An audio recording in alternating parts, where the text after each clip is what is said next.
Good morning, good morning. Makapag-tour din lang tayo dito sa malapit sa bahay. Ubusan na ng vlog kaya kung ano-ano lang para kumita. Ayan, may iba naman ang vlog natin. Nang sa ganun hindi na lang puro bukid, puro Elsinore. Meron din kalsada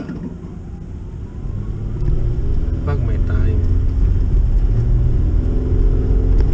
50 miles per hour ang maximum limit dito. Sa ibang street 35, common is 35. Tapos pagka sa school, pag nandun ng mga estudyante ay 25. Yan. Bilis ang kotse rito. Papatay-patay ka.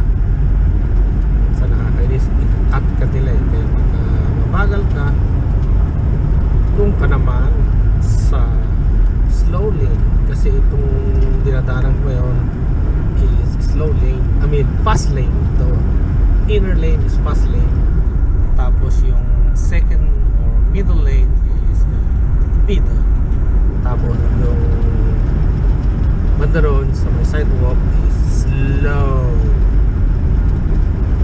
Dapat kung naroon na pagka rush hour magagalit sa iyo yung mga tao kasi nagmamadali sila dahil malilate na sa trabaho, ay malilate na sa kung saan pupunta.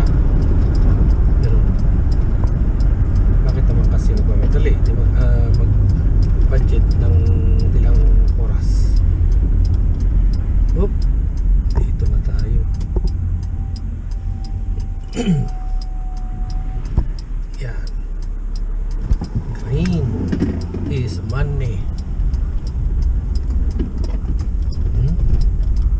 Wala tayong scan kaya magpipindot tayo. Ay nako, unahan ako na dugo yun.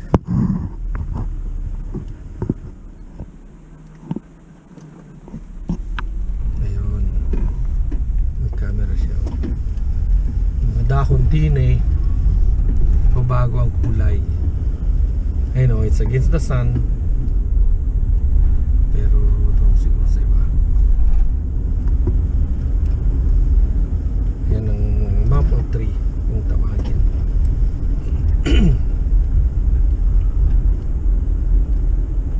Ay, dito na lang. Iikot ko sana kayo kaso against the light naman. Against the sun.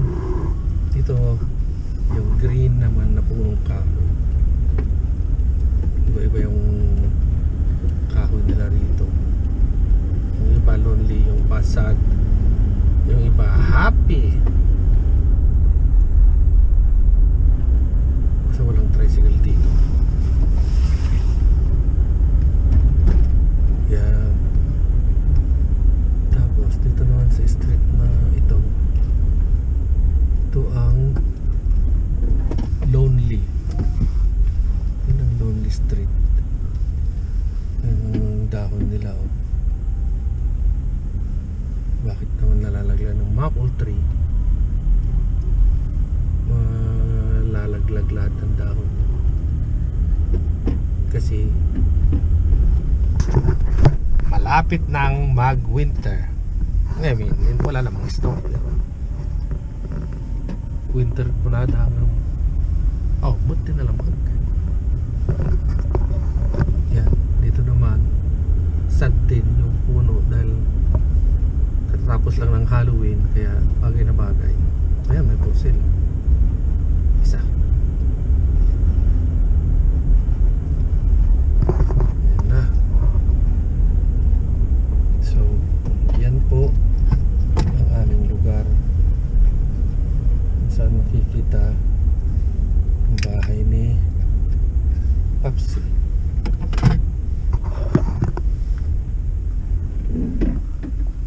Hup. may bisita. Madami pa ring basura.